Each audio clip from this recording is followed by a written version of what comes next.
Hola, hola, bienvenidos. Bueno, vamos a ir hoy con el quinto encuentro de por qué nos enfermamos, basado en el libro La enfermedad como camino. Así que bueno, vamos a ver como siempre el videíto. Y este videíto hoy nos habla de este método de la indagación profunda, creado por estos autores alemanes, ¿no? Y es bastante interesante porque tiene una serie de reglas y pasos, bueno, que tenemos que dar siempre que se nos presente un síntoma, ¿no? en nuestra vida, a ver cómo podemos descubrir la causa de esa enfermedad.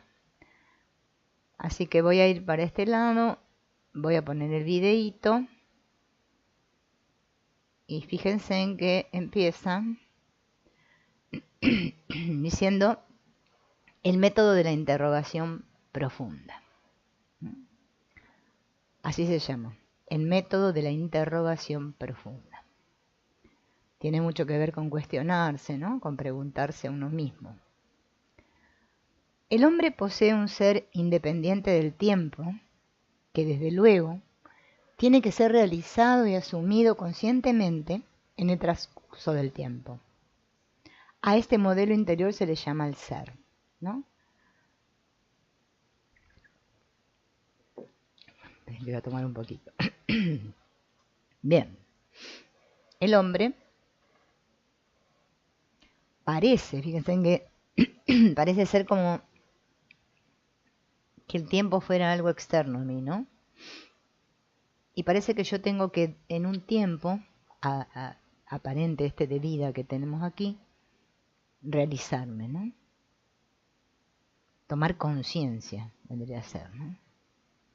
A este modelo se le llama el ser. La trayectoria vital del individuo es el camino que debe recorrer hasta encontrar este ser que es símbolo del todo. El hombre necesita tiempo, que está entre comillas, para encontrar esta totalidad, y no obstante está ahí desde el principio. O sea, parece que voy en busca de algo que ya está en mí, pero parece que tengo que alcanzarlo, ¿no? Precisamente aquí reside la ilusión del tiempo. El individuo necesita tiempo para encontrar lo que siempre ha sido. Cuando algo resulte difícil de entender, hay que volver a los ejemplos tangibles. En un libro está toda la novela a la vez, ¿no? Eso es cierto, cuando yo compro un libro, el libro está completo per se, ¿no? De principio a fin. Pero, ¿no? Yo tengo que leerlo desde la primera página hasta la última para enterarme de qué se trata la novela. Si no, no me entero, ¿no? A esto le llamamos proceso de evolución, ¿sí? Porque como que parece que voy evolucionando, porque parece que voy avanzando, como que fuera en un proceso, ¿no? La evolución es la realización consciente de un modelo que ha existido siempre, es decir, intemporal. En este camino hacia el conocimiento de uno mismo, continuamente surgen obstáculos y espejismos. O dicho de otro modo, uno no puede o no quiere ver una parte determinada del modelo, ¿no? Como si pudiéramos ver solo una parte, ¿no? Como dice este famoso doctor Len del Ho'oponopono, ¿no? Tuviéramos un ojo ciego, uno que ve y el otro que no ve. Así estamos todos aquí, divididos, ¿no? Una parte de luz y una de sombra. A estos aspectos no asumidos los llamamos la sombra. La sombra denota su presencia y se realiza por medio del síntoma de la enfermedad. O sea que todo síntoma de las aparentes enfermedades que tenemos aquí nos están mostrando nuestra sombra. Para poder comprender el significado de un síntoma, no se necesita en modo alguno el concepto del tiempo o del pasado. La búsqueda de las causas en el pasado viene determinada por la información propia. ya que por medio de la proyección de la culpa uno traslada la propia responsabilidad a la causa, ¿no? Es este famoso, la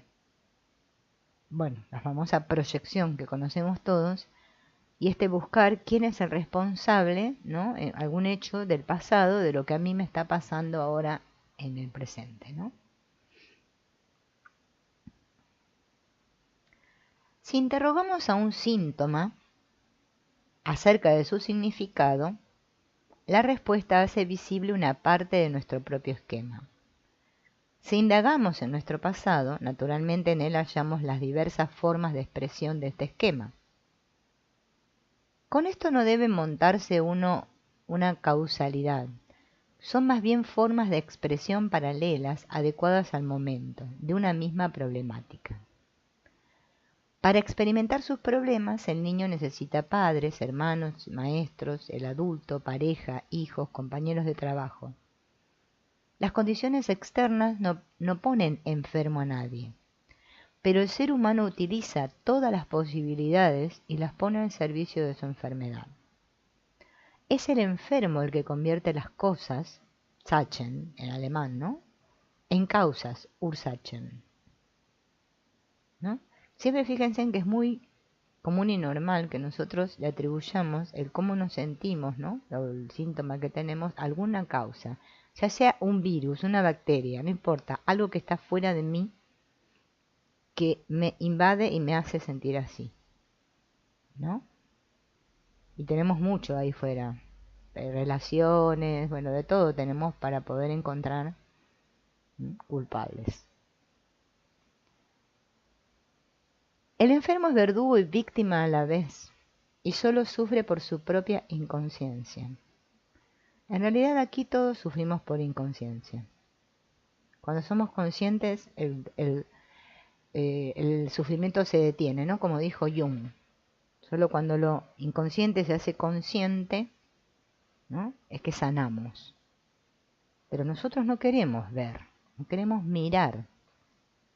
No queremos llevar a la superficie y ver eso que ahora está en mi sombra, o sea que está negado, que es lo que me está causando la enfermedad.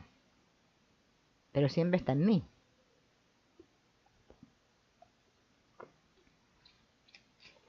Debe ser por eso que hay tantos enfermos, ¿no?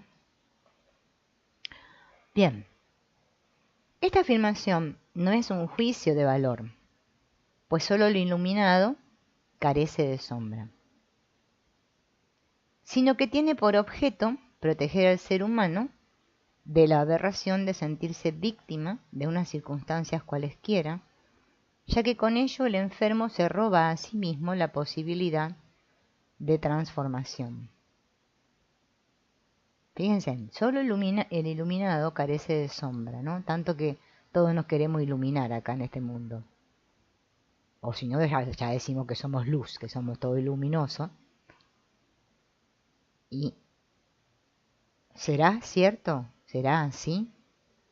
Hola, Rosario.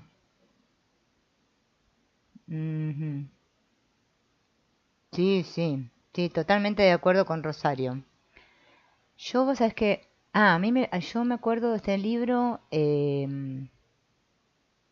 sí, una amiga, me acuerdo que me lo recomendó, ¿no? En esa época, también yo debe ser como unos 30 años, como Rosario. Y bueno, y que yo creo que les comenté la otra vez, es increíble porque este libro yo lo he prestado, bueno, que también, o lo he regalado, o lo he dado así, y después lo volví a comprar de vuelta, era increíble. Y fíjense, y ahora lo estoy leyendo acá con ustedes, o sea, es un libro realmente apasionante. Aprendes mucho, no es solo eh, que se enfoca solo en la enfermedad, bueno, se enfoca en todos los aspectos del ser humano, ¿no? Nos hace darnos cuenta que realmente es estar enfermo, porque a veces no, no tomamos conciencia de esto de la sombra, ¿no? De esto que tenemos ahí tan negado en nosotros y que nos cuesta tanto ver. Y este libro te ayuda bastante en este método de la interrogación. Así que bueno, vamos a ir viendo porque decimos más por esta parte que es el método de la interrogación profunda, ¿no? a ver cómo ellos creo que acá hacen el planteo de cómo es el método, ¿no? Y después, bueno, más adelante en el libro van mostrando cada enfermedad, ¿no? Y también haciéndonos ver, ¿no? Las preguntas que nos tenemos que hacer con respecto a cada síntoma y bueno, y cómo poder sacarlo a la luz, ¿no? Nada, está muy, muy bueno este libro. Es como para tenerlo en la biblioteca y lo podés leer las veces que quieras. ¿Qué estaba diciendo yo? Me puse a charlar con Rosario, pero olvidé. A ver. em, sí.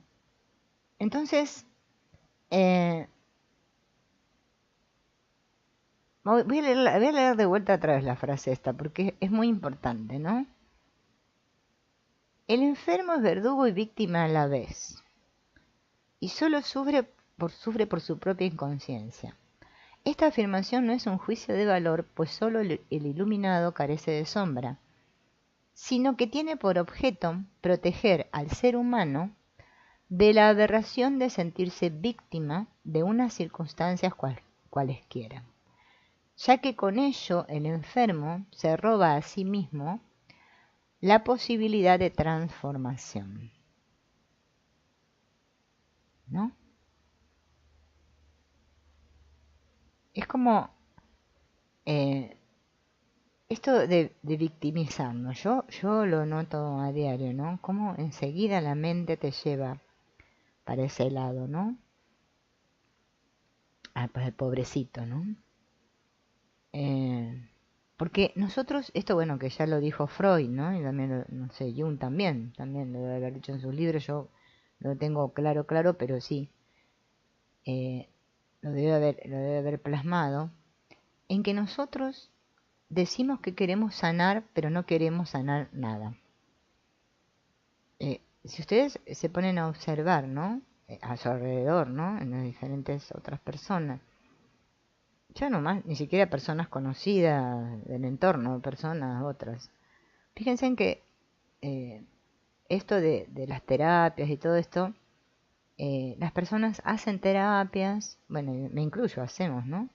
Y siempre estamos en un punto como que, bueno, eh, sí, pero no. Es como yo lo veo una cosa así, un sí, pero no, ¿no? Hasta acá. O sea, esa transformación profunda es como que le tenemos un poco chuchi todos, ¿no?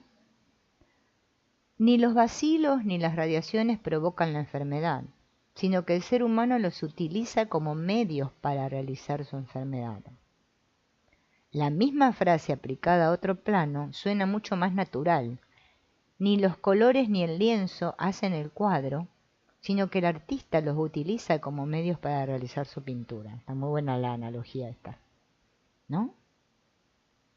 Es increíble, pero es así, ¿no? Y ellos proponen una serie de 4 reglas en esta parte, ¿no? De la interrogación profunda, donde van mostrando, ¿no? Los pasos para realizarla.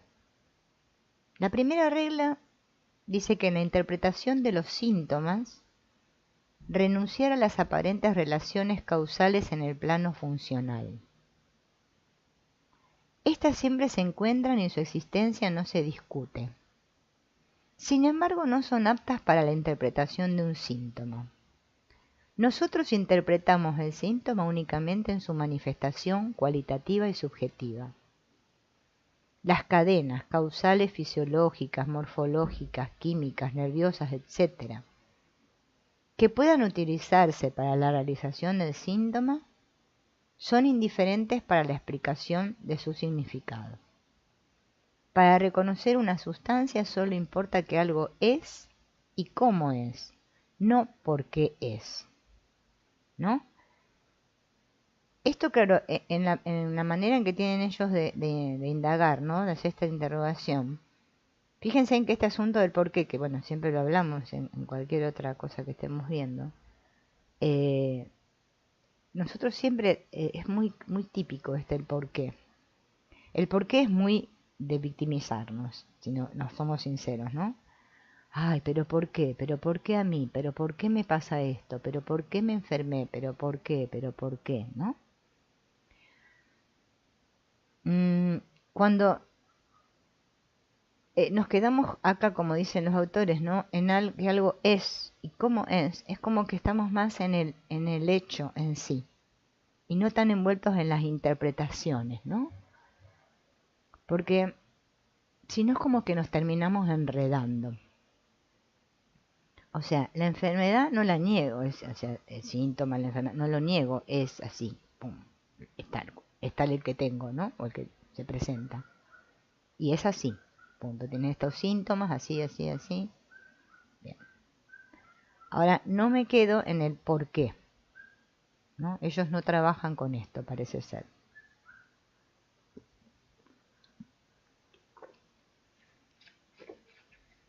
Bien. A ver, creo que de la primera regla decían algo más. La causalidad temporal de la sintomatología, ¿no? Como subtítulo, la causalidad temporal de la sintomatología, ¿no? A pesar de que para nuestras preguntas el pasado carece de importancia, sí es importante y revelador el momento en el que se manifiesta el síntoma.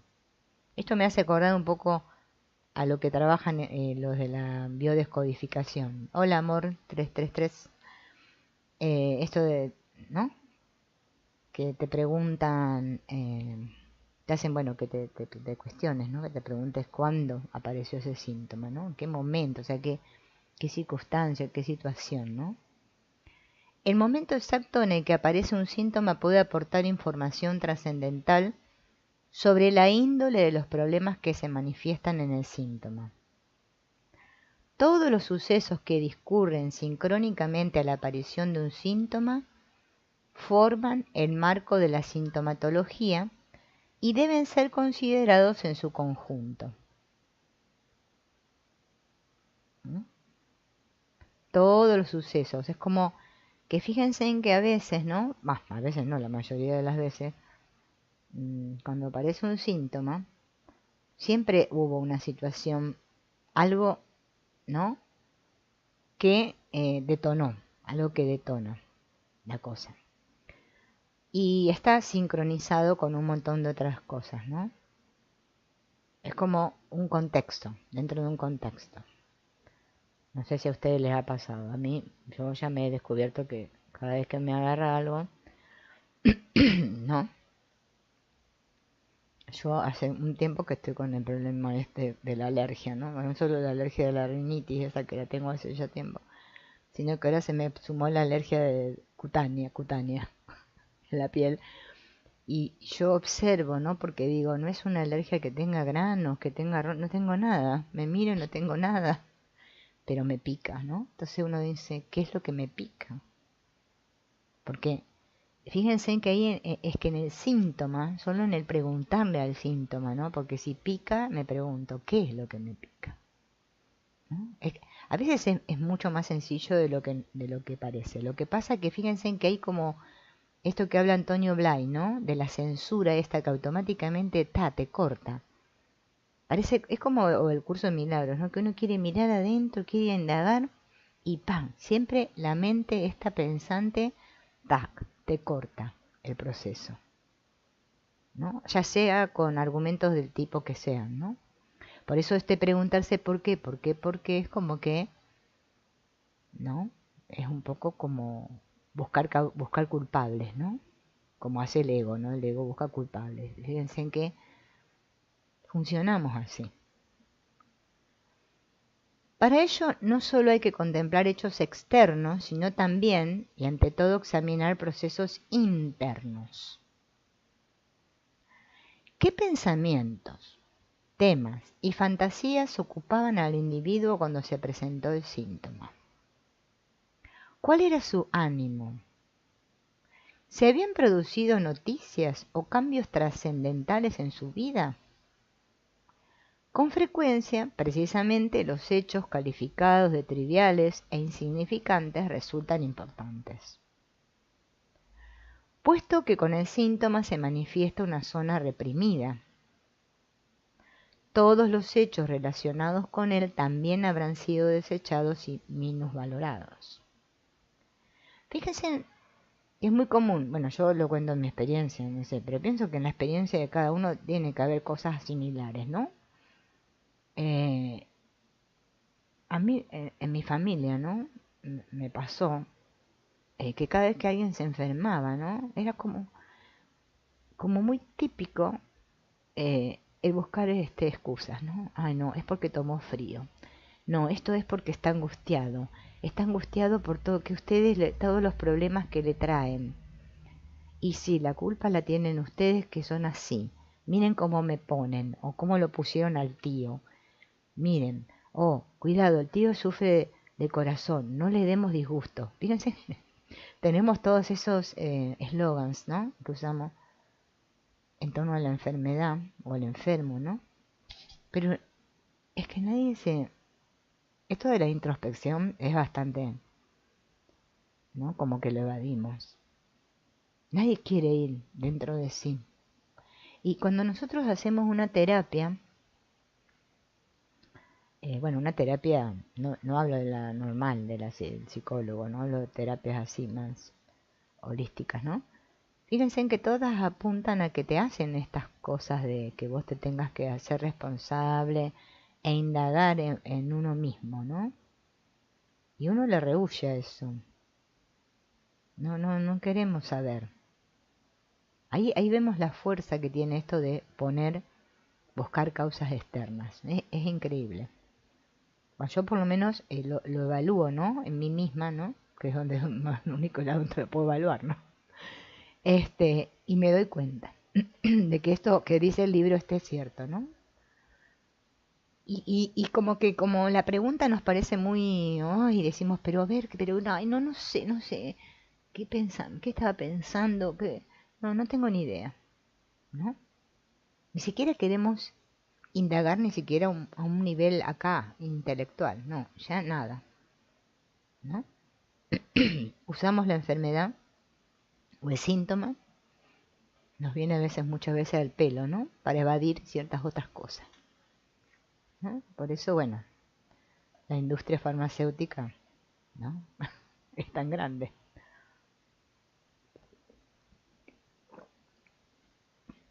Ni que hablar de la psiquiátrica, ¿no? Porque todos estamos buscando la pastillita milagrosa para sentirnos bien. Es porque encima no nos queremos sentir mal. Porque decimos, no, yo no debería estar sintiéndome así, ¿no? Todo ese entorno, ¿no? Que nosotros, si no nos detenemos un rato y nos planteamos esto, ni se nos cruza.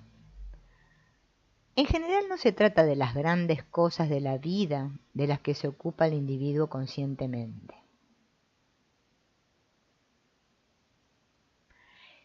Fíjense, no se trata de las grandes cosas de la vida de las que se ocupa el individuo conscientemente. Las cosas cotidianas, pequeñas e insignificantes suelen revelar las zonas conflictivas reprimidas. Síntomas agudos como resfriado, mareo, diarrea, ardor de estómago, dolor de cabeza, heridas y similares son muy sensibles al factor tiempo. Merece la pena tratar de recordar lo que uno hacía, pensaba o imaginaba en aquel momento. Cuando uno se hace la pregunta, bueno será que considere la primera idea que le venga a la cabeza y no se precipite a desecharla por incongruente, que ese es otro problema que tenemos en la indagación. No sé si ustedes lo notaron. Yo estoy segura que sí. Porque a mí me he visto a mí misma, ¿no? Y resulta que viene la idea y automáticamente, hay una parte de la mente que dice, no, pero esto no puede ser, ¿no? Y ya la desechamos. Fíjense en que los libros estos de Jung, ¿no? Bueno, este de la transferencia, bueno, creo que sí que lo habla, pero en el otro, este de los símbolos, también habla. Bueno, en casi todos los libros lo habla, pero bueno, ese de psicología y alquimia es un poquito complicado porque ese se dedica todo a los sueños, hablar de lo que significan las bodas químicas y todo esto. Pero en sus otros libros, ¿no? Él habla de este asunto, de que justamente, por ejemplo, ¿no? Cuando hablaba sobre Freud, que plantea este método de la asociación libre, ¿no? Y ya había llegado un momento, ¿no? Que dice que las personas, claro, como que ya como que cuando entienden el juego cómo es, hasta se detienen a pensar si le dicen tal palabra, cuál otra es la que van a responder, ¿no? Y, y él trabajaba más, Jung, con los sueños, pero de otra manera, no con la misma interpretación que hacía Freud, ¿no? Y cómo llegaba, ¿no? Él, mediante la simbólica, ¿no? Lo llamaba la simbólica, eh, llegar a detectar y poder sacar los contenidos. Jung le daba mucha importancia a los sueños, dice que el inconsciente realmente se muestra, nuestros traumas y cosas se muestran realmente en nuestros sueños, ¿no? Fíjense en que hasta a veces como es el inconsciente que ni siquiera nos acordamos de lo que soñamos. Pero es que cuando dormimos es que se desata todo ahí, se ve todo, ¿no? Lo que hay escondido. Claro, cuando estamos a nivel consciente, como actúa esta mente que censura, que juzga, que interpreta, y claro, continuamente vamos a decir, no, esto no, ¿no? Son como mecanismos de defensa, ¿no? Que usamos. Ello requiere práctica y mucha sinceridad consigo mismo, o mejor dicho, desconfianza consigo mismo, ¿no? El que se precie de conocerse bien y de saber inmediatamente lo que es válido y lo que no lo es, nunca podrá anotarse grandes éxitos en el campo del autoconocimiento. El que por el contrario parte de la idea de que cualquier animal de la calle lo conoce mejor de lo que él se conoce, va por buen camino. Esta frase es mortal, está muy buena, ¿no? Porque acá los seres humanos todos nos jactamos de que ya sabemos cuál es nuestro problema, ¿no? Lo que a mí me pasa es esto, ¿no?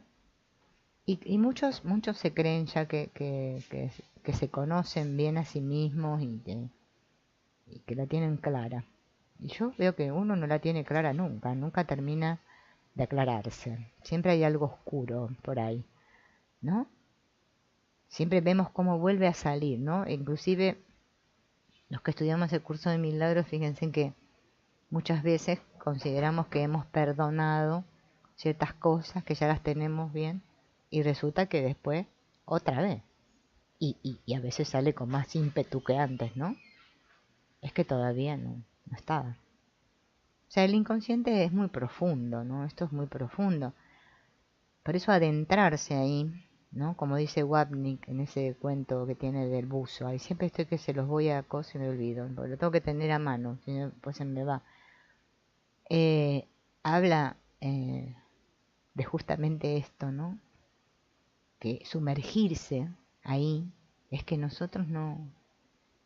Decimos que sí, pero siempre hay algo, ¿no? Que nos hace justificar o darle la vuelta a la cosa, ¿no? Por eso a veces las terapias vieron que llevan años y años y años le damos dándole vuelta a lo mismo, mirándolo de diferentes ángulos, ¿no? Y no nos cierra nunca. No, pero esto no, pero vamos a mirarlo por acá, ¿no? Bueno, ese que se cree que sabe, nunca se puede anotar por otros. Ahora el que realmente, ¿no? Como acá el ejemplo del perro, ¿no? Cualquier animal de la calle lo conoce mejor de lo que él se conoce, ese va por buen camino, ¿no? A veces no, estos caminos requieren de mucha humildad, cosa que nosotros no tenemos, tenemos bastante poca. Hola Gloriana, hola Ángel, ¿no es cierto? Bastante poca tenemos de humildad. Y digo, no solo ante los demás, ¿no? Sino que hasta para con nosotros mismos, ¿no? Bien, entonces esa era la primera regla que plantean los autores. Ahora viene la segunda regla, que es la de analizar el momento de la aparición de un síntoma. Indagar en la situación personal, pensamientos, fantasías, sueños, acontecimientos y noticias que sitúan el síntoma en el tiempo. Es medio como lo que decían recién, ¿no? Porque parece ser que el momento en el que aparece, si nosotros pudiéramos ir ahí, es como muy sanador, ¿no? Claro, la mente tiene un mecanismo que nosotros, hasta que no lo descubramos bien, es como que siempre nos va a atrapar y nos hace pisar el palito, ¿no? La mente, hablo de la mente pequeña, ¿no? Eh, y eso es bastante costoso. Yo, por ejemplo, eh, trato de indagar, ¿no? Y digo, pero a ver, ¿qué fue lo que me detonó esto? ¿Cuándo me empezó esto? ¿Qué pasó en ese momento, ¿no? Que me detonó esto? Y me lleva bastante trabajo, descubrirlo. Automáticamente es lo que decían recién los autores, ¿no? Te aparece ay, no, esto no. Y ya automáticamente desechamos eso. Analogía y simbolismo del síntoma.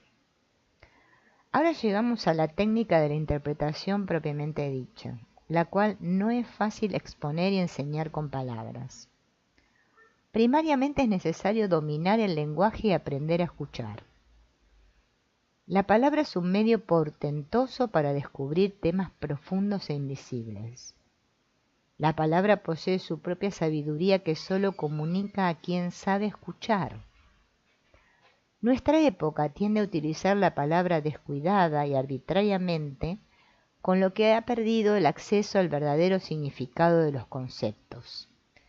Dado que también la palabra se inscribe en la polaridad, es polivalente y ambigua. Casi todos los conceptos se mueven en varios planos a la vez. Por lo tanto, tenemos que recuperar la facultad de percibir la palabra en todos sus planos al mismo tiempo. Y esto no es cosa sencilla. Por eso este tema, ¿no? de la confusión de los conceptos, ¿no? Y de las palabras, que dan tanto conflicto en el mundo, ¿no? Porque fíjense en que a veces una sola palabra dentro de qué contexto tiene otro significado. Hasta con una tilde, ya la palabra es otra cosa. No es lo mismo decir esta que decir está, ¿no? Entonces si nosotros no aprendemos a escuchar, ¿no? Lo que esa palabra nos trae, ¿no?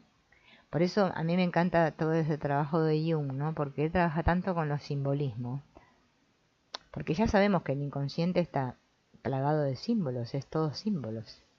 Nosotros somos los que le damos el significado, ¿no? Entonces acá ellos mismos ya explican que es difícil, ¿no? Poder, como lo explican acá, ¿no? Nosotros tenemos que utilizar la palabra de una manera descuidada, ¿no? Entonces ya no perdemos la pureza del verdadero significado, ¿no? A veces fíjense en que por eso hay muchos autores, ¿no? Muchos libros que uno lee que los autores recurren a esto del origen de la palabra, ¿no? Al origen, el latín, el griego, ¿no? ¿De dónde viene? Para que nosotros podamos captar el verdadero significado, ¿no? A ver. Nuestro lenguaje es psicosomático. Casi todas las frases y palabras con las que expresamos estados físicos están extraídas de experiencias corporales. El individuo solo puede comprender lo que le resulta aprehensible. Y fíjense en que acá está con una H intermedia, que no es el aprender como aprendo a sumar o a restar, sino a aprender de integrar, ¿no? De incorporar. Esto nos daría tema para una extensa disertación que puede sintetizarse así. El ser humano, para cada experiencia y cada paso de su conciencia, ha de utilizar el camino del cuerpo. Al ser humano le es imposible asumir conscientemente los principios que no hayan descendido a lo corporal. Lo corporal nos impone una tremenda vinculación que habitualmente nos causa miedo. Pero sin esta vinculación no podemos establecer contacto con el principio. Este razonamiento conduce también al reconocimiento de que no se puede proteger al hombre de la enfermedad. Fíjense que acá nos está poniendo de frente, ¿no? En este gran problemilla que tenemos todos, ¿no? Porque ¿por qué las enfermedades se manifiestan en el cuerpo? Porque nosotros estamos mucho digamos, en la mente esta pequeña, ¿no? Y bueno, como les decía ayer en la nube, ¿no? Nosotros no queremos sentirnos a nosotros mismos. Pero es que el cuerpo forma parte del inconsciente. Porque si, vamos a verlo de la parte metafísica, ¿no? Si la mente proyecta cuerpos, o sea, los cuerpos están fuera de esa mente, y esa mente está negada, o sea, está teniendo un sueño, o sea, no es consciente, entonces esos cuerpos están dentro del sueño, o sea, dentro del inconsciente. Entonces, el cuerpo me tiene que servir como un instrumento para poder sentirme, porque es que ahí es que siento todo. Todo lo sentimos en el cuerpo, las emociones inclusive, de todo, todo. No solo los dolores físicos, ¿no? Las emociones también. Y es como que yo, por ejemplo, descubrí con esto de las constelaciones, ¿no? Cómo uno, cuando se para, porque yo decía, no puede ser, pero es que lo tenés que experimentar porque es así. Parás arriba un papelito que no sabes qué dice. Y no sé, te empezás a sentir de tal manera y vos decís, pero ¿por qué? Y cuando levantás el papelito, no sé, decía campo mórfico de, no sé, de la enfermedad, por decir algo, ¿no? Y uno dice, ¿cómo puede ser? Es que el inconsciente lo sabe todo, ¿no? Y esto a nosotros nos da miedo. Por eso integrarnos, o sea, la unidad, esto de integrarnos, ¿no? Consciente e inconsciente, parece un trabajo titánico. Porque claro, imagínense que la mayor parte es inconsciente, ¿no? Entonces no queremos establecer contacto con esto, ¿no? No queremos ir ahí, no queremos sentir. Fíjense cómo nosotros evadimos esto. Y bueno, es que en realidad el camino es por ahí, ¿no? Pero nosotros vamos por otro camino, pensando, queremos pensar. Por eso esa pregunta ¿por qué? Que decían los autores al principio, ¿no? Pero ¿por qué? ¿Por qué? ¿No? A veces hasta pensamos que nos hicieron un daño. Para mí que me hicieron un daño, me hicieron un gualicho, decimos, ¿no?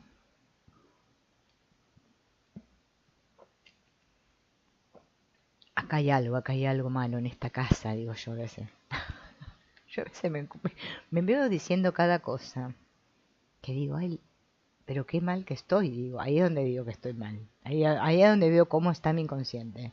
Cada vez que me escucho lo que digo, por eso fíjense en que hasta el curso de milagros en la psicoterapia nos lo dicen. El paciente se cura cuando empieza a escuchar el canto fúnebre que entona. Es que somos como un tango, acá como en Argentina, vieron que los tangos son todos tristes y mamones. Y lloramos, ¿no? ¿Por qué? ¿Por qué me está pasando esto? ¿Pero qué hice yo? ¿Por qué me merezco este castigo? ¿No? Y encima, si bueno, tomamos desde nuestros antepasados, nuestros ancestros, ¿no? Que la abuelita, que no sé quién, que la tía, ¿no? Que también hablaban así, porque antes, bueno, no, ni les cuento, ¿no? Yo me acuerdo de mi abuela que me decía, ay nena, yo me pegaría, me pegaría. Y yo decía, pero ¿por qué mi abuela se quiere pegar? Claro, todo este flagelamiento, ¿no? Esta cosa, este autocastigo que nos imponemos a nosotros mismos. Fíjense en cómo es. Yo lo descubro cada día y me asombro, ¿no? Y a veces me cuesta mucho no juzgarme de por qué lo estoy haciendo. Porque me castigo y encima me castigo porque me estoy castigando. Y bueno, ya entramos en un bucle que no no se puede salir, ¿no? ¿Qué dice Gloriana?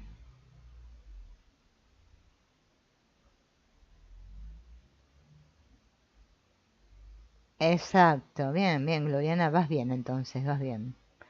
Sí, sí, es que llega un momento, después de que hemos usado mucho la cabeza, que no hemos leído 800.000 libros, no sé todo lo que hemos hecho, para descubrir el porqué, ¿no? Y nos dimos cuenta que no lo descubrimos, ¿no? Estamos como cuando vinimos de España, como dice el refrán, ¿no? Estoy como cuando vinimos de España y decimos, ah, entonces es que no sé nada, ¿no? Hola María, ahí, ¿no? Por eso digo que este libro, ¿no? Como al principio decía Rosario, es que este libro, o sea, encima hay ciertas cosas que uno las tiene que leer varias veces porque no, nos chocan, nos quedamos ahí, ¿no? Claro, eh, este problema de la palabra y del lenguaje, fíjense en ahora lo que dicen los autores, ¿no? El que ha aprendido a percibir la ambivalencia psicosomática del lenguaje comprueba que el enfermo, al hablar de sus síntomas corporales, suele describir un problema psíquico. Este tiene tan mal la vista que no puede ver las cosas claras. El otro sufre un resfriado y está hasta las narices. El de más allá no puede agacharse porque está agarrotado. Otro ya no traga más. Hay quien no oye nada. Y quien del picor, como yo, se arrancaría la piel. Fíjense, porque es increíble, ¿no? Es que cuando conversamos con otros, ¿no? O nosotros mismos, nuestro propio diálogo, nuestro discurso. Ay, no doy más, no doy más. Siempre el no doy más es clásico. Ay, qué dolor de espalda, no aguanto más. No, fíjense que no aguanto, eh, me quedé duro, ¿no? Me quedé, como ahí se agarrotado, ¿no? Es que es la mente, ¿no? Hay un conflicto ahí. Se muestra en el cuerpo, pero fíjense que tiene que ver. Nosotros, claro, como automáticamente saltamos toda esta parte de la interrogación profunda, ni que hablar, ¿no? Y vamos directamente al botiquín a ver qué nos podemos tomar para que se nos pase. Pero sabemos que el problemita está ahí, ¿no? Pero buscamos miles de excusas para evadir el asunto este de interrogar, de ir adentro.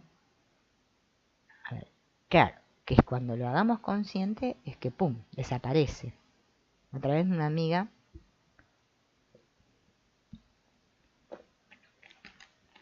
me decía eso, que estaba haciendo una, bueno, una terapia con una terapia sistémica, ¿no?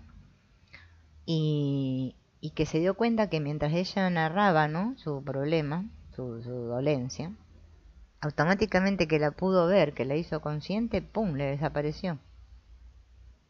En el mismo momento de la terapia, ¿no? Y claro que cuando uno toma conciencia de que funcionamos así, ah, ya está, pero es que hasta que no tomamos la conciencia no pasa nada. Uno no puede sino escuchar, mover la cabeza y comprobar. La enfermedad nos hace sinceros. Con el empleo del latín para designar las enfermedades, la medicina académica ha procurado hábilmente impedir que las palabras nos revelen esta relación esencial. Fíjense, ¿no? La medicina académica ha hecho estos truquis para que nosotros no podamos relacionar esto del nombre de la enfermedad, ¿no? Con lo que realmente nos está pasando, ¿no?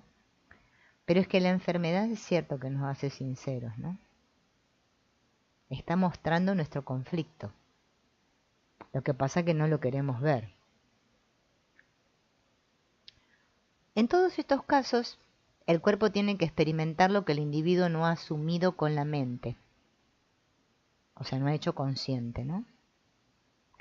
Por ejemplo, una persona no se atreve a reconocer que en realidad está deseando arrancarse la piel. O sea, romper la envoltura de lo cotidiano. Y el deseo inconsciente, a fin de darse a conocer, se plasma en el cuerpo, utilizando como síntoma una erupción. Con la erupción como pretexto, el individuo se atreve al fin a expresar en voz alta su deseo. Me arrancaría la piel.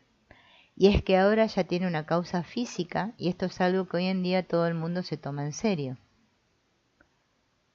¿No es cierto? O sea, como que cuando empezamos a interrogar, ¿no? La piel, que es una frontera, un límite que me separa, a ver qué es lo que quiero, ¿no? Como dice acá este caso, ¿no? Deseo, es un deseo inconsciente, es que está inconsciente, ¿no? Quiero ya, no tolero, ¿no? Algo que no tolero, ¿no? Ya algo que no aguanto más y quiero ese cambio, ese romper con esa rutina. Fíjense que las rutinas a nosotros los hábitos son destructivos, los hábitos, en todo sentido, ¿no? Y nosotros nos quedamos atrapados con los hábitos, porque vamos, como las monjas aparecemos con los hábitos, y los curas. Es que vamos ahí, ¿no? Haciendo lo mismo, lo mismo, lo mismo, como tipo robot. Bien, entonces dice, o el caso de la empleada que no se atreve a reconocer ni ante sí misma, ni ante el jefe, que está hasta las narices y que le gustaría quedarse en casa un par de días. Trasladada al terreno físico, no obstante, la congestión nasal se acepta sin dificultad y conduce al resultado apetecido. Claro, porque si yo me tengo el síntoma, me enfermé, entonces el médico me va a dar los días para que yo me pueda quedar en mi casa. Esto yo lo pude comprobar miles de veces cuando trabajaba en la escuela, que había días que no tenía ganas de ir a la escuela, o sea, no tenía ganas, ni a mí me aguantaba. Y automáticamente es que inconscientemente algo me pasaba, me agarraba un dolor de cabeza, me agarraba diarrea, algo me agarraba. Cosa de que uno tuviera la excusa para poder faltar ese día al trabajo, ¿no? Es que increíble, ¿no? Si tomáramos conciencia, ¿no? Es como una autoagresión, es una autoagresión continua, ¿no? Que ejercemos sobre nosotros mismos. Además de captar el doble significado del lenguaje, también es importante poseer la facultad del pensamiento analógico.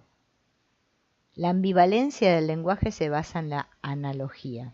Por ejemplo, si se dice de un hombre que no tiene corazón, a nadie se le ocurrirá suponer que le falta el corazón, o sea, el órgano, ¿no? Como tampoco tomará al pie de la letra la recomendación de andarse con todo. Son expresiones que utilizamos en sentido analógico, utilizando algo concreto en representación de un principio abstracto. Al decir que no tiene corazón, aludimos a la falta de una cualidad que, en virtud de un simbolismo arquetípico, siempre se ha relacionado analógicamente con el corazón. El mismo principio se representa también con el sol o con el oro, ¿no? Fíjense que hasta nuestro lenguaje es así, ¿no? A ver, vamos a ver la siguiente. El pensamiento analógico exige la facultad de la abstracción, porque hay que reconocer en lo concreto el principio que en él se expresa y trasladarlo a otro plano. Por ejemplo, la piel desempeña en el cuerpo humano, entre otras, la función de envoltura y barrera respecto al exterior. Si alguien quiere arrancarse la piel es que quiere saltar una barrera. Por lo tanto, existe una analogía entre la piel, y pongamos por caso unas normas que tienen en el plano psíquico la misma función que la piel en el somático. Cuando damos a la piel la equivalencia de unas normas, no estamos atribuyéndole una identidad ni estableciendo una relación causal, sino que nos referimos a la analogía del principio. Así como veremos más adelante, las toxinas acumuladas en el cuerpo son indicio de conflictos en la mente. Esta analogía no significa que los conflictos produzcan toxinas, ni que las toxinas creen conflictos. Unas y otros son manifestaciones análogas en planos diversos, ¿no? Ellos hacen mucho la comparación de lo que sucede en lo psíquico y en lo somático, ¿no? En el soma, en el cuerpo y en la mente, ¿no? Que son análogos. Como que es la representación, ¿no? Del conflicto a nivel psíquico de lo que sucede a nivel somático. A ver. Ni la mente genera síntomas corporales, ni los procesos corporales determinan alteraciones psíquicas. Sin embargo, en cada plano encontramos siempre el modelo análogo. Ellos trabajan mucho con la analogía, ¿no? No tanto como que mi mente lo hizo, ¿no? O sea, mi mente creó esta enfermedad y ahora se me manifiesta en el cuerpo, que es normalmente como nosotros decimos, ¿no?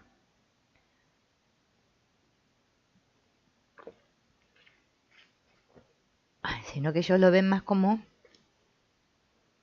una representación, ¿no? Analógica de lo que está sucediendo en mi interior, podemos decir, y por eso se manifiesta ahí, en el cuerpo, con este determinado síntoma, ¿no? Todos los elementos contenidos en la mente tienen su contrapartida en el cuerpo y viceversa. En este sentido, todo es síntoma. La afición al paseo o la posesión de labios finos tienen tanta calidad de síntoma como unas amígdalas purulentas. Vea ese procedimiento. Eso debe estar más adelante en el libro, ¿no? Que habla de la anamnesis. No, yo de la homeopatía no sé nada, pero bueno, más adelante debe estar explicado. Los síntomas se diferencian únicamente en la valoración subjetiva que su poseedor les atribuye. A fin de cuentas, son el repudio y la resistencia los que convierten un síntoma cualquiera en síntomas de enfermedad. La resistencia nos revela también que un determinado síntoma es expresión de una zona de la sombra. Porque todos aquellos síntomas que expresan nuestra alma consciente no son queridos y los defendemos como expresión de nuestra personalidad. Acá está más claro echarle agua, ¿no? Esto de la máscara, ¿no? Lo que defiendo, esto que muestro al mundo, ¿no? De mi persona, de mi personalidad, y lo que realmente escondo. Entonces, claro, la enfermedad por eso dice que nos hace sinceros, porque ahí es que ahí no podemos ocultar nada. Pero todo eso que yo resisto persiste, ¿no? O sea, lo que rechazo es justamente el polo que se potencia, ¿no? Como hablaban los autores en los otros videos, ¿no? Cuando empezamos. Es increíble, pero es así. Y no nos damos cuenta, ¿no? Yo ayer estaba escuchando un video que hablaban de unos ejercicios, ¿no? Para los traumas, ¿no? Bueno, porque la que explicaba en el video explicaba que acá todos los seres humanos somos traumados, todos, así que quédense tranquilos, ¿eh? Acá no hay nadie normal, bueno, ya eso ya lo sabemos. Todos tenemos traumas. Entonces, para poder descubrir ese trauma, ¿no? Había que observarse, ¿no? Y darse cuenta eh, a quién le atribuíamos la causa de ese trauma. Bueno, en este caso me parece que ella hacía el ejemplo con la gente violenta, era alguien que era violento. Bueno, vamos a poner, no importa la palabra, el trauma. estoy traumatizada porque fueron violentos conmigo, ¿no? Mi madre fue violenta, qué sé yo, no sé, un ejemplo, ¿no? Y ella decía que había que usar eh, la misma, eso mismo que yo le atribuyo al otro, ¿no? Decir, eh, en ti me veo a mí mismo, ¿no? Y dice que eso, yo les explico como explicaba la persona que hablaba, ¿eh? Porque es sistémico esto que les estoy contando. Decía que al pronunciar eso, o decirlo internamente, la mente es como que, ¿ven? Se fue hacia ese polo, no que se fue hacia el polo opuesto. ¿No? Al irse hacia ese polo, hace clic y lo veo. Y desaparece el trauma. ¿No? El ejercicio era largo, ¿no? Yo les estoy contando una parte del ejercicio, que es la más importante, ¿no?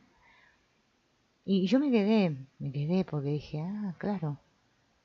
Por eso esto que dice el curso de milagros decía, ¿no? Que cuando perdono a mi hermano por lo que no hizo, claro, o sea, porque yo mientras siga siendo real que lo hizo, es ahí donde estoy atrapada en el polo opuesto. Él es el culpable y yo soy la inocente. Fíjense, ¿ven? Este jueguito polar, polar, polar. ¿Qué hacemos?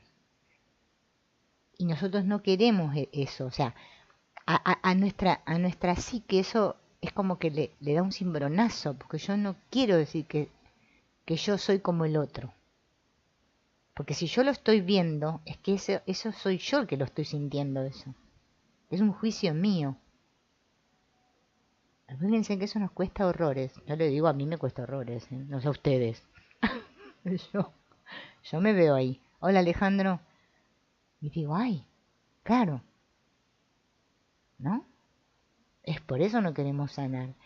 Es que este juego de como dice el curso de milagros, la atracción de la culpabilidad, seguir proyectando culpa, es muy divertido, parece ser, para nosotros. Preferimos sufrir, estar mal, antes que ver lo que está pasando en mí. Yo lo observo, ¿no? Bueno, lo hablo con ustedes y todo, y después, bueno, obviamente, después mi experiencia diaria, veo mis resistencias.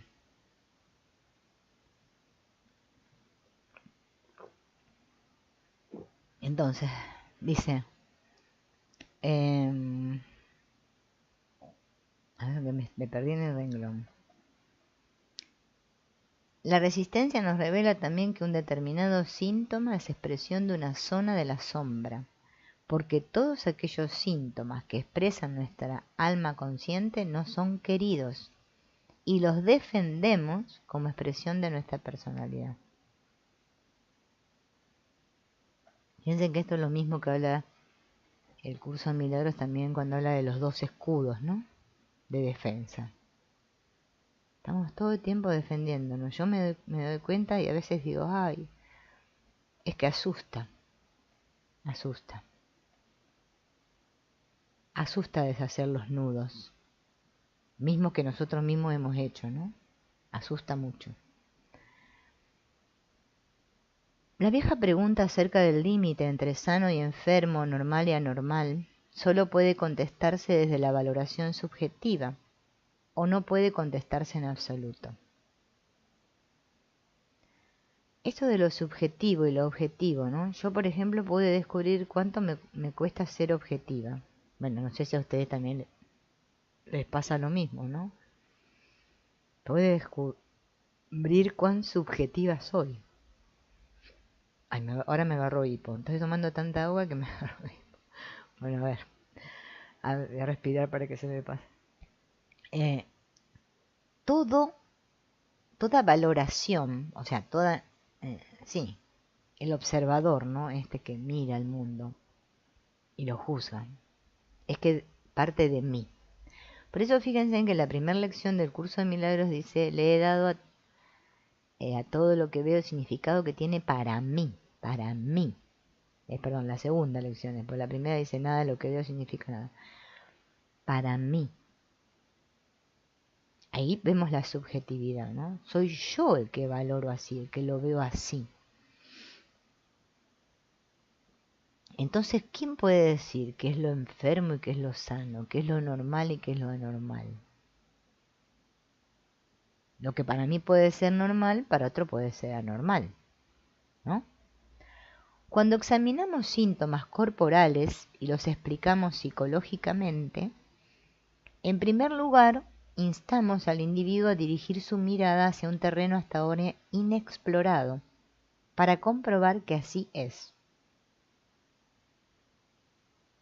¿no? Cuando vemos, traducimos, es como una traducción, ¿no? Eh, a ver, no me puedo poner derecho, qué sé yo, por decir algo. Me quedé duro, doblado.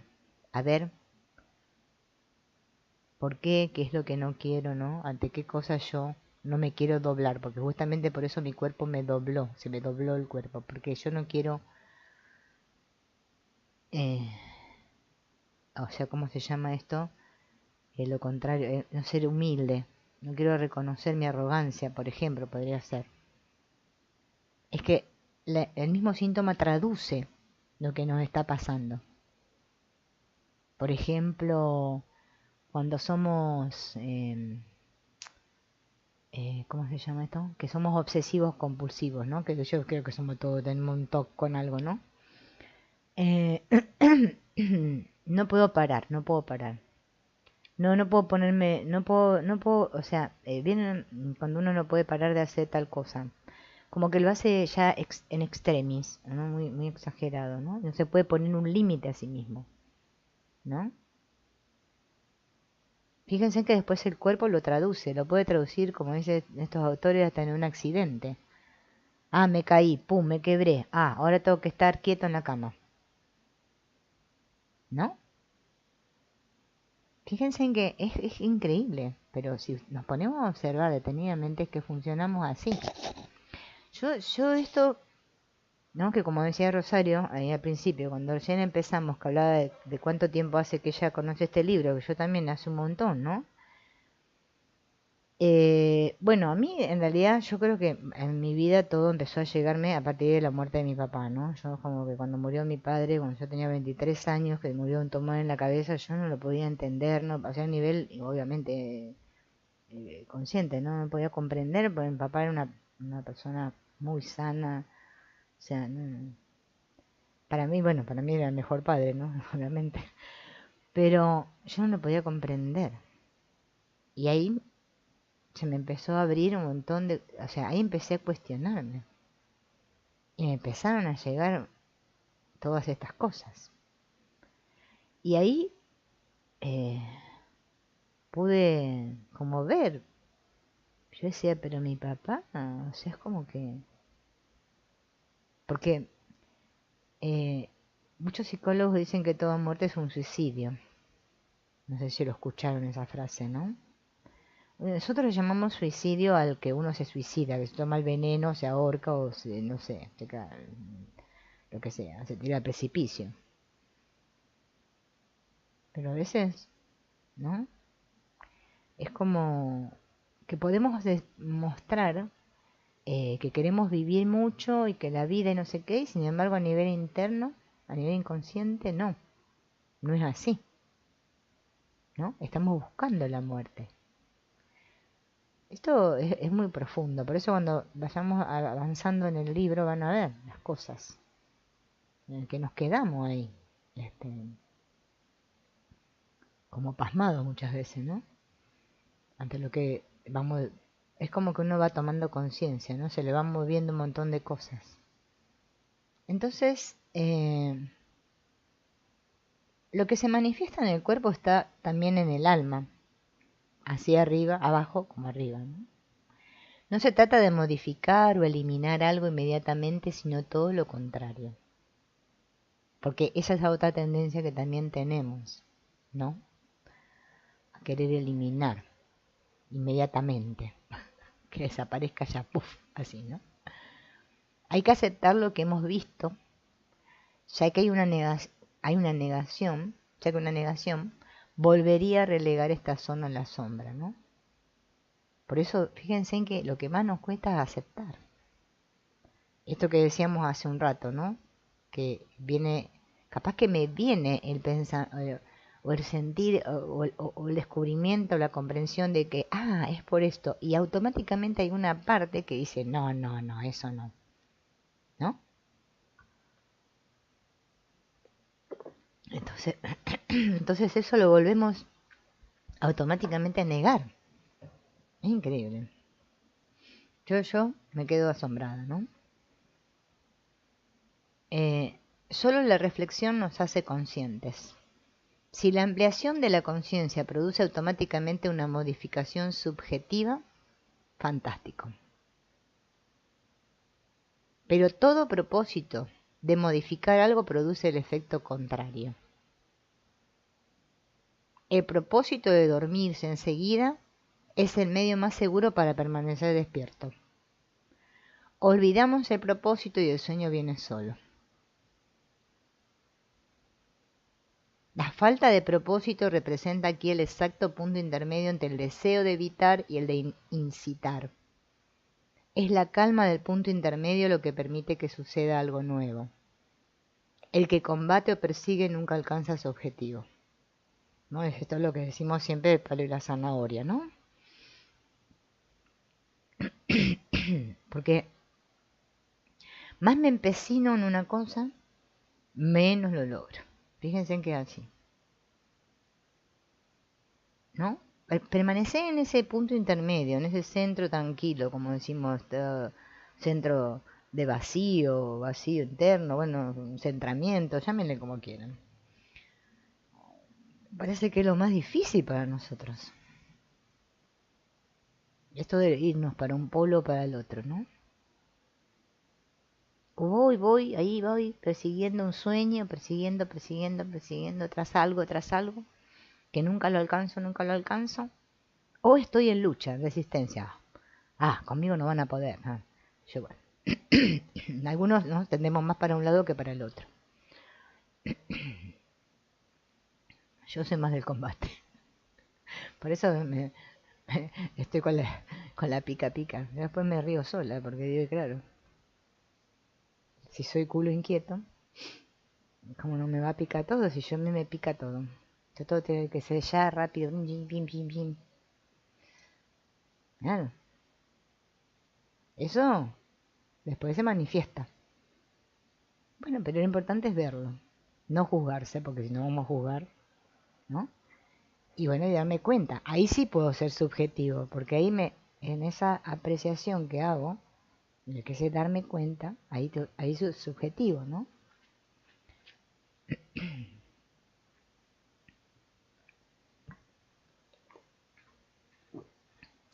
Esperen que tengo que parar para tomar. Ni las palabras, ni las cosas, ni los hechos pueden ser buenos o malos, positivos o negativos por sí mismos. La valoración se produce solo en el observador. Y fíjense, ¿no? Yo a veces me encuentro, ¿no? Hablando. Es increíble porque encima uno se busca compañeros así, ¿no? ¿Qué dice Gloriana? Se ríe. Gloriana, ¿qué dice? Bueno, eso hay que verlo, Gloriana. Sí, a mí me pasa lo mismo. Yo se me llevo a poner en cuclilla, no sé, me puedo quedar dura ahí. Hola Sebastián, bienvenido. Entonces, fíjense, estaba leyendo lo de ella y se me fue lo que quería decir. Bueno, ya me va a volver. Eso que uno, esto vieron como dice el curso milagro de los testigos que buscamos, ¿no?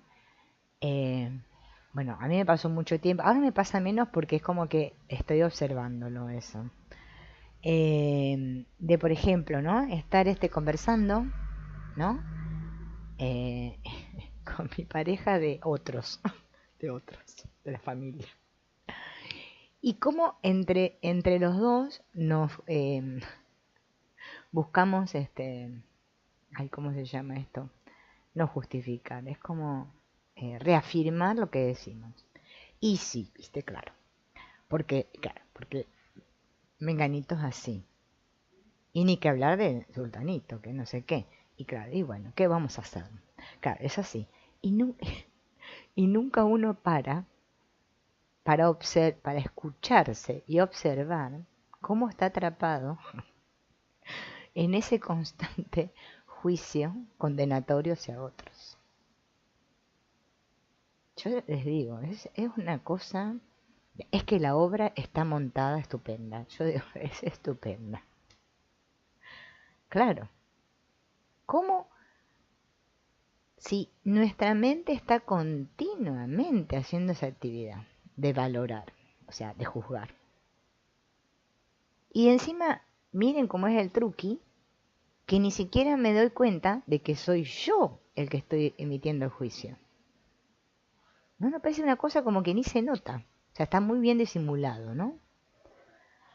Por consiguiente, en nuestro tema es grande el peligro de incurrir en semejantes equívocos, ya que en los síntomas de las enfermedades se manifiestan todos los principios que son valorados muy negativamente, tanto por el individuo como por la colectividad, lo que impiden que sean vividos y vistos conscientemente. Por consiguiente, con frecuencia tropezamos con los temas de la agresividad y la sexualidad, los cuales en el proceso de adaptación a las normas y escalas de valores de una comunidad suelen ser víctimas fáciles de la represión y tienen que buscar su realización por caminos secretos. ¿Qué cosa esto? ¿No? Porque también está ese otro problemita de que es la valoración del mundo hacia mí. Porque por mucho que nosotros hagamos un camino espiritual, un trabajo interno, es muy, a mí por lo menos, a mí que estoy en este lugar, ¿no? En que tengo que estar acá expuesta. Ustedes porque no se los ve, pero yo tengo que estar expuesta acá, ¿no? Hablando de lo que dijo y no sé qué, que después te ponen el comentario. Hoy me levanto, voy a desayunar y hay uno que me pone que por qué yo si hago el Ho'oponopono no pude dejar de usar anteojos. Y yo digo, pero ¿qué tiene que ver el pedo con la velocidad? Pero, ¿qué va? O sea, entonces uno ahí tiene que tomar aire profundo y decir, no voy a violentarme, porque si no es como Bill Bixby con el asunto este del, ¿cómo se llama? El increíble Hulk. No, porque realmente a mí me pasa que yo miro a veces videos de cosas que me interesan, escucho, ¿no?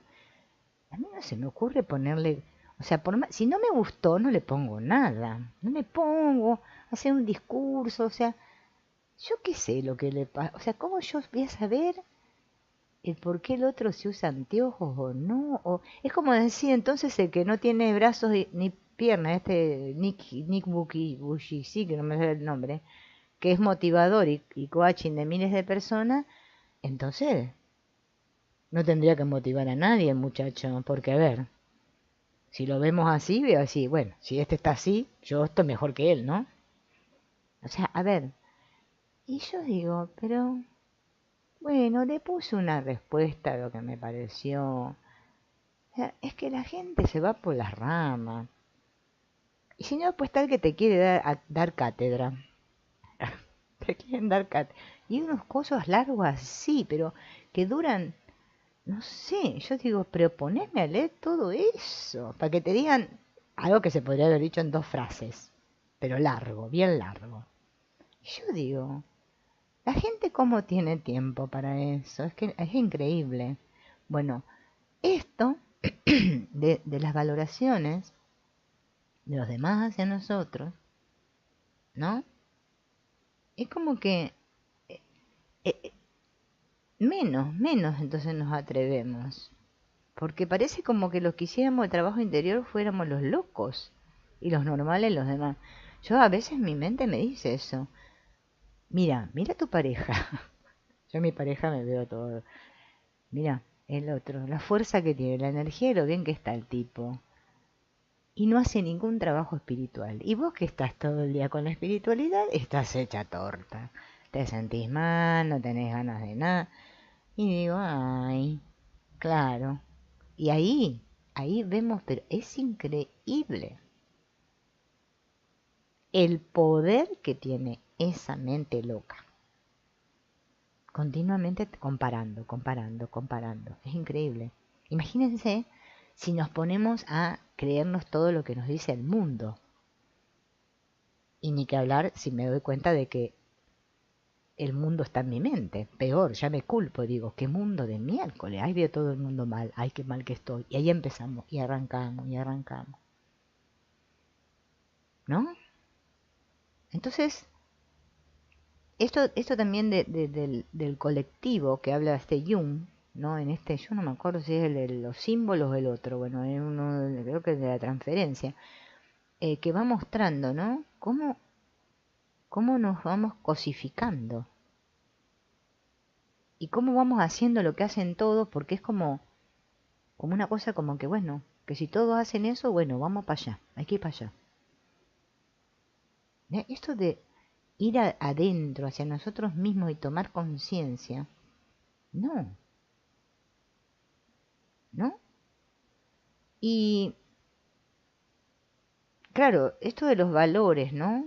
Es un tema, los valores, ser valorado, cómo me ven, cómo veo yo, o sea, tiene muchas capas, ¿no? Entonces, eh, bueno, ahora en el otro van a ver que ellos siguen explicando, ¿no? La indicación de que detrás de un síntoma hay pura agresividad no es en modo alguno una acusación, sino la clave que permitirá descubrir y reconocer en uno mismo esta actitud. Son muy pocos los que reconocen su agresividad. Muy pocos. Muy, muy pocos. No, agresivo yo, violento yo, no. No, no. No, yo odiar, no, yo no jamás, no, no. No, no, no, no. No, no, no. El otro día estaba mirando un video de Lelutiers. Los Lelutiers, bueno, son mundialmente conocidos, el grupo ese Lelutiers, ¿no? Los músicos, estos que son muy, muy graciosos, que hacen estos sketches. Y no me acuerdo, era uno que iba al psicólogo. Y entonces el otro le decía, no, porque lo que no hay que hacer es negar. No, no, no, no, no, si yo no niego. No, no, no. Es como que el no lo tenemos muy incorporado. Yo me di cuenta, ¿eh? No, no, no, yo no, no, para nada, no, no. Debes estar viendo mal. Esto de la agresividad reprimida es el mayor causante de enfermedades, ¿eh? Al que pregunte con espanto qué horrores no ocurrirían si la gente no se reprimiera, debe bastarle saber que la agresividad también está ahí, aunque no la miremos, y que no por mirarla será mayor ni peor. Mientras la agresividad o cualquier otro impulso permanece en la sombra, se sustrae a la conciencia y esto es lo que la hace peligrosa. Por eso después vemos tanta agresividad ahí fuera, ¿no? Y decimos, los violentos son los demás. Mirá lo que está pasando. Claro, por algún lado sale. Entonces está bien visto reprimir la agresividad para el mundo. Porque si la expresáramos, bueno, imagínense lo que sería todo, ¿no? Y la agresividad sigue estando ahí, aunque no la miremos. No por mirarla se va a hacer mayor ni peor. Y capaz que ese es nuestro miedo, ¿no? Que si la reconozco o si la miro, puede agrandarse o empeorarse. Tercera regla. Hacer abstracción del síntoma convirtiéndolo en principio y trasladarlo al plano psíquico. Escuchar con atención las expresiones idiomáticas, las cuales pueden servirnos de clave ya que nuestro lenguaje es psicosomático, acuérdense. Nuestro lenguaje, ¿no es cierto?, es como dice el curso de milagros, es el canto fúnebre. Ustedes aprendiéramos a escuchar, ¿no? A los demás y a nosotros mismos principalmente también, descubriríamos rápidamente lo que le pasa. Por eso los terapeutas, los que trabajan, por ejemplo, la sistémica, ¿no? Bueno, la gestáltica, bueno, ¿no? Las que son más integrativas, ¿no? Terapias más integrativas, no tan individualistas como otras, ¿no? Ellos entrenan mucho esto, de aprender a escuchar, de prestar atención, de mirar el cuerpo del paciente, ¿no? Cómo se mueve, cómo mira, cómo gesticula, todo eso. Porque el lenguaje es psicosomático. El cuerpo acompaña, hasta el tono de voz, todo acompaña al paciente, al que está expresando eso que le pasa. Y aunque no lo diga, se le ve, ¿no? Nosotros creemos que no se nos nota. Por eso somos unos grandes simuladores, ¿no? Como digo yo. Bien. Las consecuencias obligadas. Casi todos los síntomas nos obligan a cambios de conducta que se clasifican en dos grupos. Por un lado, los síntomas nos impiden hacer las cosas que nos gustaría hacer. Y por otro lado, nos obligan a hacer lo que no queremos hacer. Fíjense. Cuando me enfermo, por ejemplo, me agarro gripe, ¿no? Como dice acá, no puedo aceptar una invitación y me tengo que quedar en la cama. Una fractura de una pierna nos impide hacer deporte y nos obliga a descansar. Si atribuimos a la enfermedad propósito y sentido, precisamente los cambios impuestos en la conducta nos permiten sacar buenas conclusiones acerca del propósito del síntoma. Eso que me está impidiendo hacer la enfermedad me está dando una clave, ¿no? De por qué me enfermo. No, por qué no, porque por qué no. ¿Qué es lo que me impide hacer esta enfermedad? ¿Qué me trae como consecuencia, ¿no? Porque a nivel inconsciente estoy buscando eso. Por eso esto de la interrogación, van a ver cuando después veamos las enfermedades, las preguntas que hacen los autores, a partir de cada enfermedad van a ver que son muy, muy clásicas. En realidad son preguntas re sencillas, pero es que a nosotros nos cuesta mucho responderlas, ¿no?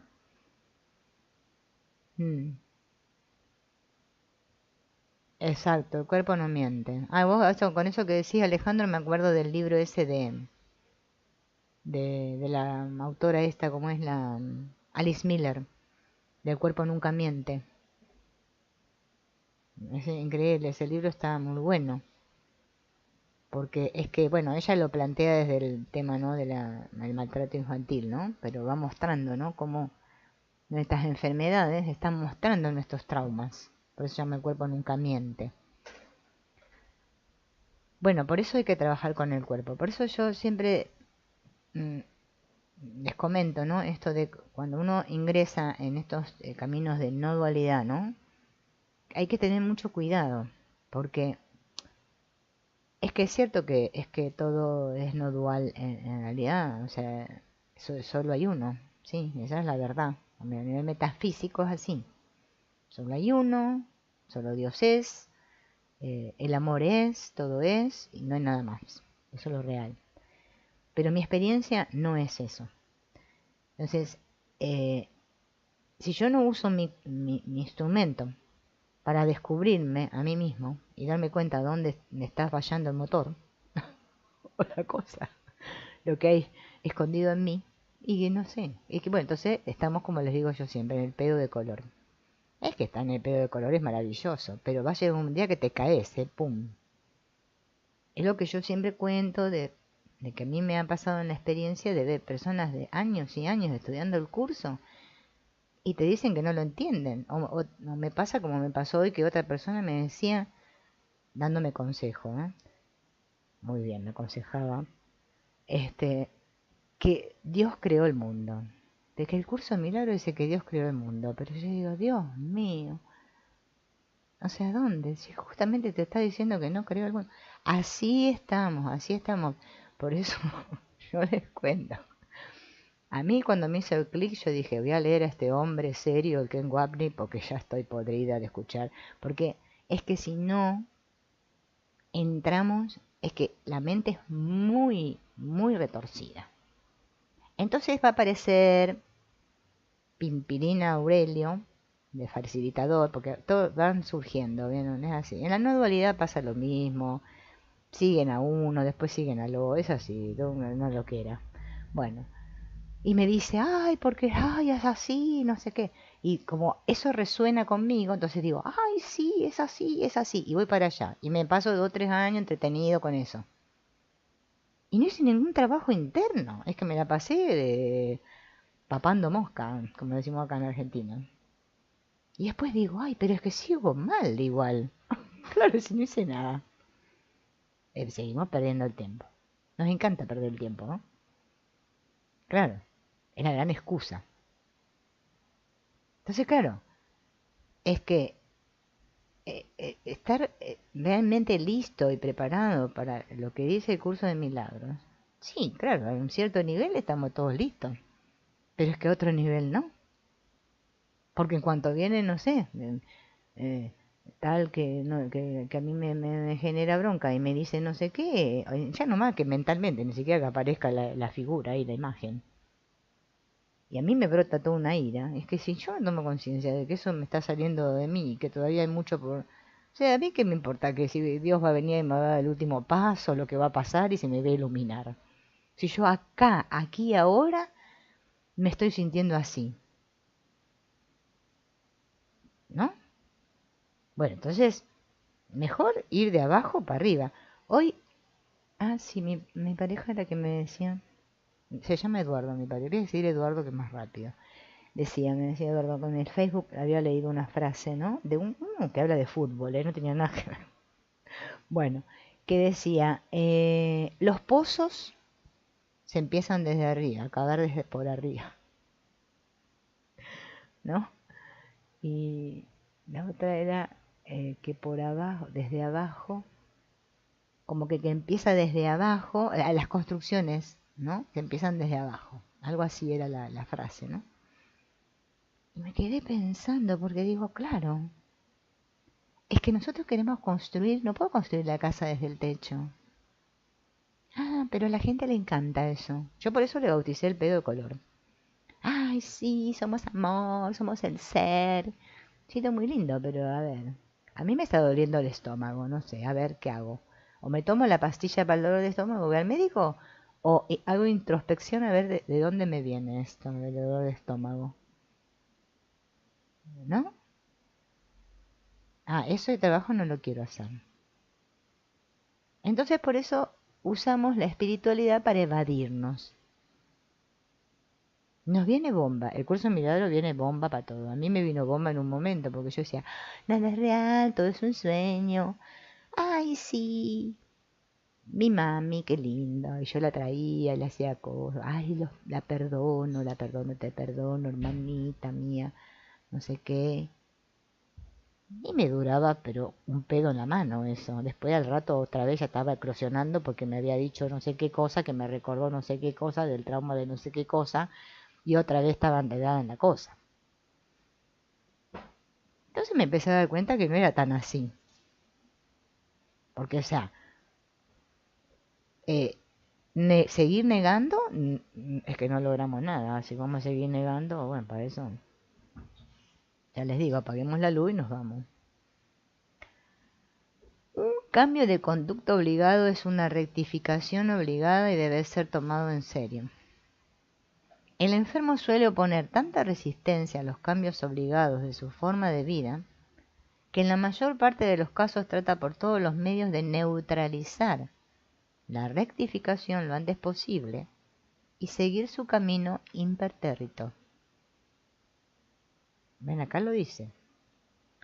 Acá, acá en Argentina decimos hay que aplicarle un correctivo.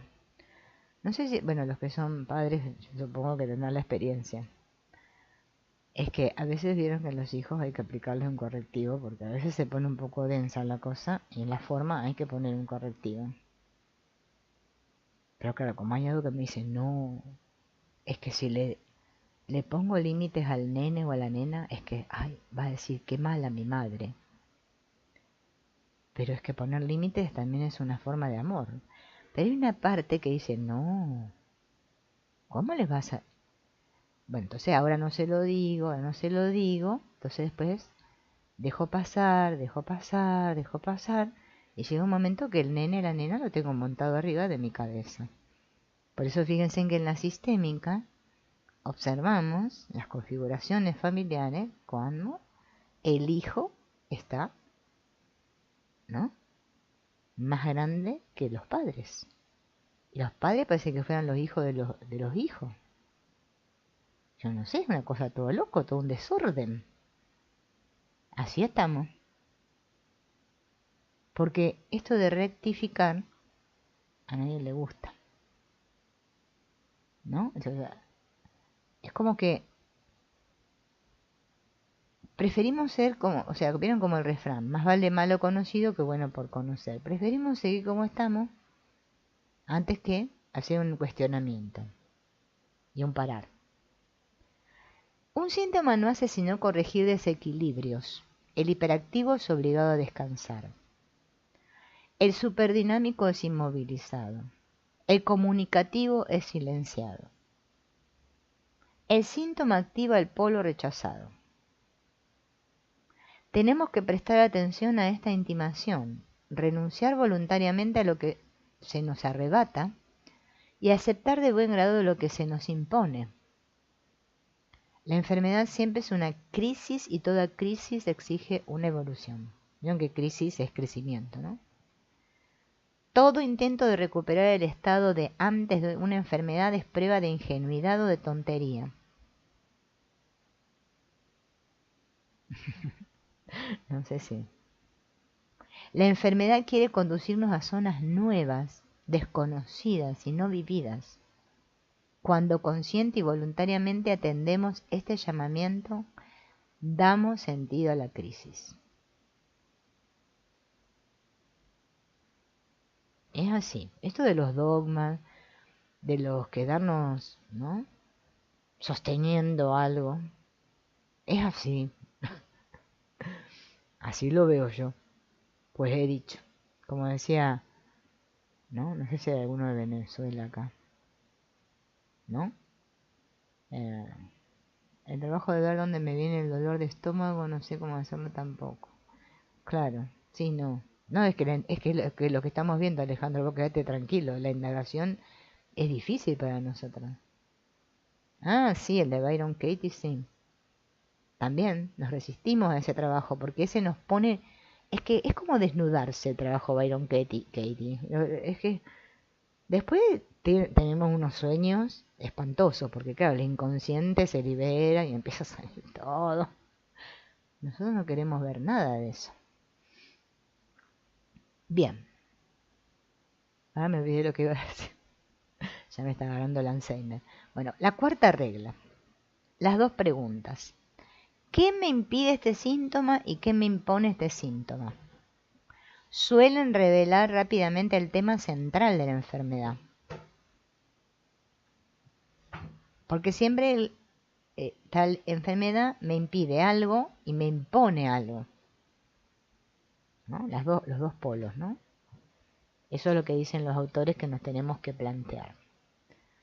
Equivalencia de síntomas contradictorios. A tratar de la polaridad, vimos que detrás de cada llamado par de contrarios hay una unidad. También en torno a un tema común puede girar una sintomatología contradictoria. Por consiguiente, no es un contrasentido que tanto en el estreñimiento como en la diarrea encontramos como tema central el mandato de desconectarse. Detrás de la presión sanguínea muy alta o muy baja encontramos la huida de los conflictos. Al igual que la alegría puede manifestarse tanto con la risa como con el llanto, y el miedo unas veces paraliza y otras hace salir corriendo. Cada tema tiene la posibilidad de manifestarse en síntomas aparentemente contrarios. Por eso hay que ser muy cuidadoso, ¿no? Por eso el buen terapeuta, ¿no? Yo y descubriendo, ¿no? Que es aquel que te permite que vos solo narres tu terapia, ¿no? Que vos mismo, no el que te dice, que te da consejo. Como cuando va al psicólogo, bueno, no aguantás a tu madre, bueno, mudate. Son esas soluciones rápidas, expeditivas que te da el psicólogo. Es que no tengo plata para mudarme, y bueno, no sé, a la bajo al caño 14. Preserva tu psique. Pero esos son consejos en la forma. El buen terapeuta es el que puede llegar a mí, realmente, y me hace conectar con mi inconsciente. Yo les digo que eso es posible porque yo lo he logrado, ¿no? En una terapia sistémica. Haciendo una constelación con muñequitos. ¿Qué vos decís? Pero no puede ser esa pava. Bueno, yo no, si yo les contara, ustedes no pueden. Ahí realmente pude realmente contactar con mi inconsciente. Cuando he hecho miles de cosas, ¿eh? Obviamente con una buena terapeuta, ¿no? Porque también podemos hacer con cualquiera que, no sé, nos pone a contar un cuentito con los muñequitos. Es el que te permite, el que te escucha y al mismo tiempo te permite que vos descubras por vos mismo lo que te está pasando. No hay nadie mejor que uno mismo para descubrir lo que le está pasando. Lo que pasa es que a veces necesitamos de otro que nos acompañe, ¿no? Entonces, a ver, hay que señalar que, aunque se viva con especial intensidad un tema determinado, ello no quiere decir que el individuo no haya de tener problema con ese tema, ni que lo haya asumido conscientemente. Una gran agresividad no significa que el individuo no tenga miedo, ni una sexualidad exuberante que no padezca problemas sexuales. También aquí se impone la óptica bipolar. Cada extremo apunta con bastante precisión a un problema. Tanto a los tímidos como a los bravucones les falta seguridad en sí mismos. El apocado y el fanfarrón tienen miedo. El término medio es el ideal. Si de algún modo se alude a un tema, ello significa que en él hay algo por resolver. ¿Vieron esa gente que es monotemática, no? Yo me acuerdo que tenía un compañero que en el trabajo decía, hay gente que es monotemática, están siempre con el mismo tema. No saben hablar de otra cosa, están con tal tema y dan ganas de que se levantan hasta que se van a dormir. Bueno, ahí hay un tema por resolver, ¿no? Por eso es que cuando uno hace terapia, es más, inclusive uno, si tiene práctica, se puede llegar hasta autoconstelar a sí mismo, o sea, se autoterapear, ¿no? Pero es que tenemos que aprender a contactar con nuestro inconsciente, con donde está todo eso ahí, y mirarlo sin miedo. Fíjense que el curso de milagro dice lo mismo. Lo que pasa es que, ya les dije, el curso de milagro hay de todo para todo. Hay mucho. No es para evadirse el curso de milagros. Si lo usamos para evadirnos, y bueno, es otro entretenimiento más que agarramos acá del mundo, aparentemente, ¿no? El curso de milagros es para llevarme realmente a descubrir quién soy, pero para descubrir quién soy tengo que sacar todos los obstáculos que puse. Y son muchos, ¿eh? El principal es la importancia personal, el especialismo. Ese es el más duro de roer, el yo, el querer tener razón. Yo les digo porque lo compruebo a diario. Un tema o un problema puede manifestarse a través de diversos órganos y sistemas. No hay ley que obligue a un tema a elegir un síntoma determinado para realizarse. Esta flexibilidad en la elección de las formas determina el éxito o el fracaso en la lucha contra el síntoma. Desde luego se puede combatir y prevenir un síntoma por medios funcionales, pero en tal caso el problema elegirá a otra forma de manifestación. Es el llamado desplazamiento del síntoma. Por ejemplo, el problema del hombre sometido a tensión puede manifestarse tanto como hipertensión hipertonía muscular, glaucoma, abscesos, etc., como por la tendencia a someter atención a los que le rodean. Si bien cada variante tiene una coloración especial, todos los síntomas expresan el mismo tema básico. Quien observe detenidamente el historial clínico de una persona, desde este punto de vista, rápidamente hallará el hilo conductor que generalmente habrá pasado por alto al enfermo, ¿no? También esto sucede, ¿no? Como dicen acá ellos, ¿no? Como se puede combatir, ¿no? Y prevenir un síntoma, ¿no? Por medios funcionales, que es lo que hacemos acá en el mundo, ¿no? Entonces se nos va a manifestar por otro lado, ¿no? Esto parece como lo del perdón, que hacemos bypass espiritual y parece que sí, que perdonamos y no perdonamos nada, seguimos con la misma bronca, el mismo enojo, y va a volver a salir por otro lado, ¿no? Cuando uno nos ataca, normalmente el cuerpo, ¿no? Por lo general siempre nos atacan al cuerpo con algún síntoma, ¿no? Por eso hacer esto, como dice Alejandro, ¿no? Esto de interrogación profunda, indagación profunda, o trabajos como el de Byron Katie, o los que propone esta señora también, la de psicología transpersonal, Marlene Bernes, que tiene un trabajo maravilloso.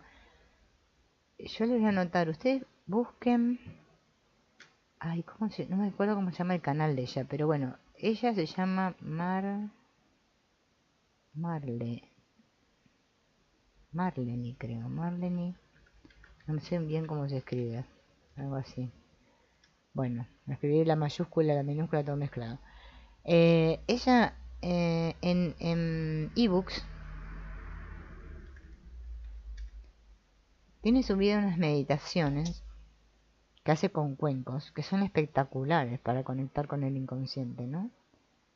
Yo cuando, bueno, tenía ganas y no estaba como ahora que no tengo ganas de hacer nada de eso, las hacía y me daban muy buenos resultados porque pude ver muchas escenas de mi infancia que tenía bloqueadas.